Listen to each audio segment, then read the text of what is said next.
Welcome, curious minds, to another deep dive.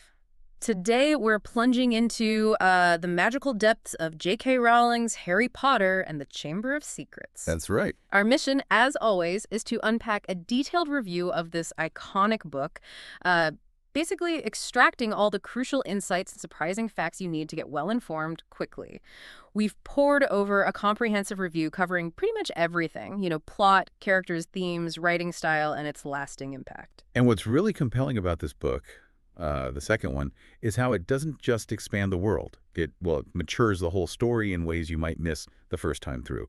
We're going to explore its intricate design and the themes that stick with you. Hopefully you'll have some real aha moments about why this one's so crucial to the whole saga.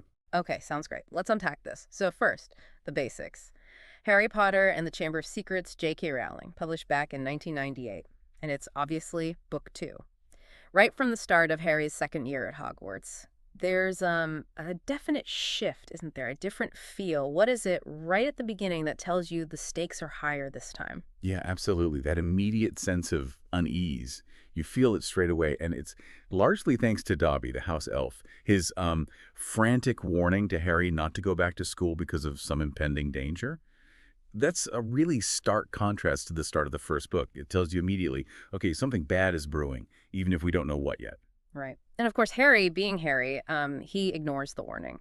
And once he gets back to Hogwarts, well, chaos kind of breaks loose pretty quickly. What are those first strange things that happen, the things that kick off the mystery? Well, the really chilling stuff starts when students are found petrified, Yeah. just, frozen like statues.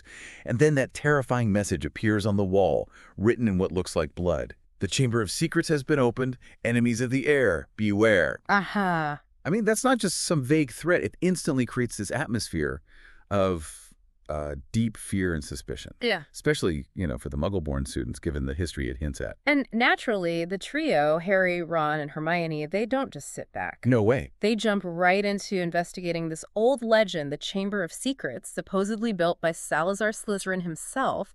And the whole point was, supposedly, to purge the school of Muggleborns. Dark stuff. How do the clues sort of unfold? How does the mystery get deeper? It deepens really effectively, actually, Yeah. through these peculiar clues. You've got hints of some creature lurking in the pipes. Then there's the discovery of that enchanted diary, the one that writes back. Yeah. Which is just, deeply unsettling. Hmm. And this eerie connection starts growing between Harry and Slytherin, especially because Harry can speak Parseltongue, that snake language. Right, which is super rare and feared. Exactly. And heavily associated with Slytherin. So it all starts pointing towards something much bigger, more sinister than just random attacks. So, after all these creepy events and their detective work, where does it all lead? What's the big climax? It all comes together with Harry's really harrowing descent into the chamber itself, down beneath the school. And there, he has to face off against the basilisk, this enormous serpent whose gaze can kill you instantly. Terrifying. But the real shock, the big revelation, is the truth about Tom Riddle, who was actually, a young Voldemort, his memory preserved in that diary. So the confrontation isn't just about saving Ginny Weasley, who's trapped down there. It fundamentally changes Harry's whole understanding of Voldemort. Okay, let's shift focus a bit from the plot to the characters. How do these events shape them? Harry, for instance, he faces some serious challenges this year, right? Not just the monster. Oh, absolutely. Hmm. He really grows up a lot in Chamber of Secrets. He's dealing with public suspicion because of the Parseltongue thing. Yeah, people think he might be the heir. Exactly. Mhm. And he's also dealing with the weight of his own fame, which is getting heavier.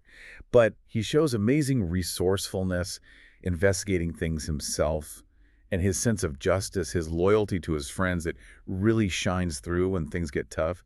Yeah. He's facing this threat that feels almost personal, internal to the school. And what about Ron? He's often the funny one, but he steps up too, doesn't he? He definitely brings the comic relief, with his broken wand and his fear of spiders. Spiders. But he also consistently shows more courage and loyalty. I mean, facing down Aragog and the giant spiders in the Forbidden Forest, Yeah. or going into the chamber with Harry, even though he's terrified, he's not just a sidekick. He really compliments Harry, showing real bravery when it counts. And Hermione, even though she gets petrified partway through, she's still absolutely crucial, isn't she? She's the brains, absolutely. Even when she's lying there frozen, her intelligence is key. Her research before she got petrified, figuring out it's a basilisk, how it's moving through the pipes that's the breakthrough they needed. She's basically solving the case from her hospital bed. Incredible. Then there's Tom Riddle, introduced through the diary. He's such a, well, compelling and really sinister bad guy. And what's so clever is Rowling revealing Voldemort's origin story, or part of it, this early on. It's a brilliant Meg, yeah. And she does it so subtly. She doesn't just give us his backstory. She introduces the idea of a fragmented soul, that concept, which later becomes Horcruxes. Right, though they don't call it that yet. Exactly. But notice how Riddle's described, like he tore his true self into the diary. That's the very first hint, almost hidden, about how he achieved immortality and the dark magic involved. It adds this really chilling layer and sets up, well, the entire series' main conflict. Most readers probably wouldn't even catch it the first time. Wow, yeah, looking back, it's definitely there. And we can't forget the new Defense Against the Dark Arts teacher, Gilderoy Lockhart. Unbelievably egotistical. Oh, Lockhart. He adds a lot of humor, but also some sharp satire. It's absolutely. Lockhart is just peak satire.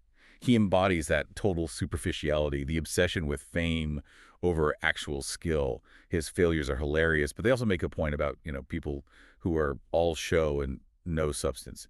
He's funny, but also kind of infuriating. Definitely.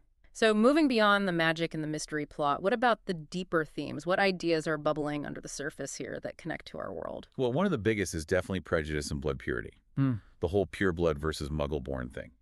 It's a powerful metaphor for racism, for classism. It's pretty remarkable how Rowling uses magic itself, this innate thing, to talk about inherited privilege and discrimination. It forces you to think about whether talent can overcome societal bias. The villain's ideology is clear parallels to, real-world exclusionary thinking. And tied into that is courage and identity, isn't it? Harry's big fear is that maybe he does belong in Slytherin because he can talk to snakes. Exactly. That internal struggle is so powerful. It hammers home that key idea. It's your choices, not your abilities or where you came from, that define you. Such a vital message, honestly, for anyone figuring out who they are. And another big one, maybe more intellectual, is the power of language and memory. That enchanted diary. It's a perfect example of how dangerous words, manipulation, and twisted memories can be. Especially when used maliciously, like Riddle does, to control someone. It's a really chilling look at how history and truth can be manipulated. And running through it all, like in the first book, is friendship and loyalty. That bond between Harry, Ron, and Hermione just gets stronger here. Their support for each other is bedrock. It really shows how important that kind of true companionship is when you're facing terrible things. Strength and solidarity. Okay, let's talk about the writing itself. Rowling's style seems to mature a bit here in book 2. The tone gets slightly darker, right? Reflecting the higher stakes. Yeah, you can feel that shift. But she still balances the mystery and suspense with that signature humor really well. It stays accessible for younger readers, but there are definitely deeper layers there for older readers or rereaders to find. It shows her growing range as a storyteller. And the foreshadowing feels particularly strong in this one. Things like the diary, Parseltongue, who the heir actually is. It's all hinted at quite cleverly. How does that work narratively? The foreshadowing is super clever, yeah. It makes the reveals feel earned and satisfying. You look back and think, the clues were there. Yeah. It also lets her weave a much tighter, more intricate mystery compared to the first book. You can see her getting more confident with complex plotting. Yeah, the pacing definitely feels tighter, too, compared to Philosopher's Stone. And that final showdown in the chamber is just, wow, much more intense, more emotional. You can feel her honing her craft. So thinking about it overall, what are the real standout strengths of Chamber of Secrets? Well, number one has to be that engaging, tightly woven mystery.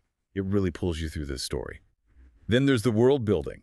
We get so much more detail about Hogwarts secrets, creatures like basilisks and house elves, wizarding history. It feels richer.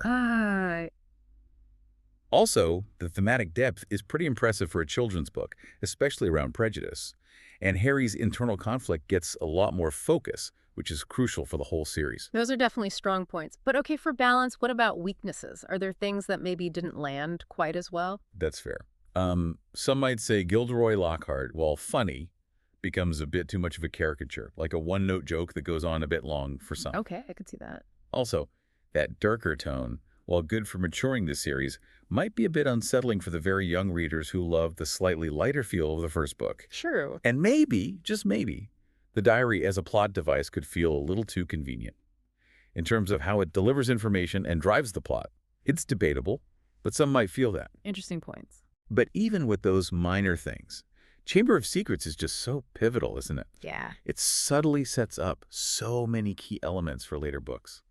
Voldemort's backstory, the Horcrux concept even without the name, and that huge theme of choice versus destiny, it all starts to really take shape here. Absolutely. And I think what really makes it stand out is how it deepens the magical world, but also matures the narrative at the same time. That balance between fantasy adventure and a genuine coming-of-age story. It's kind of a big deal, not just for the series, but for kids' literature generally. It showed the series could grow with its readers. Well said.